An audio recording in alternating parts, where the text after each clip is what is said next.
কাল তো ছিল নীলের পুজো মানে নীল ষষ্ঠী, তাই সকাল সকাল ভাবলাম আগে চানটা করে পুজোটা করে নিই, তারপরে আমার যা রুটিন, আমার রুটিনের থেকেও বেশি গিনির যা রুটিন সেটা ফলো করব। মানে ওই গিনিকে খাওয়ানো, চান করানো, ওকে দেখা, ওরই রুটিনটা মেন আমার দিনের সময়টা নিয়ে নেয়।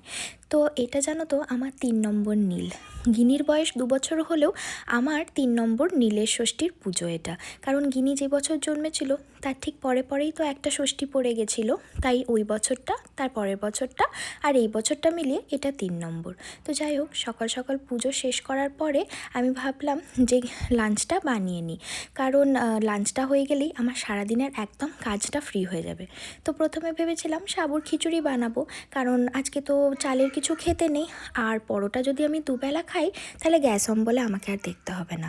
তো যেহেতু আমার খিচুড়িটা খুব একটা পছন্দ না, আমি ভাবলাম সাবুর খিচুড়ির বদলে সাবুর পায়েসও তো বানানো যায়, আর মিষ্টি খাবারটা আমার একটু বেশি পছন্দ, তাই সেই হিসেবে সাবুর পায়েসই বসিয়ে দিলাম।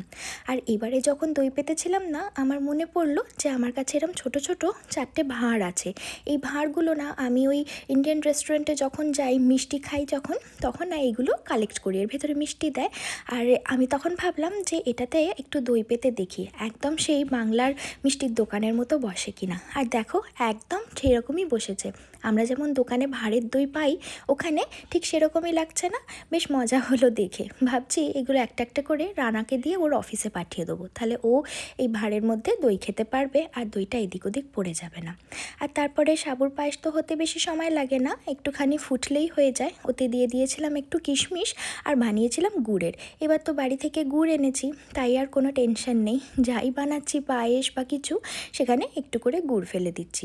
আর ব্যাস, এই তো সাবুর পায়েস রেডি। দুপুরে এটাই এক বাটি খেয়ে নেবো, আর রাতে খাবো পরোটা।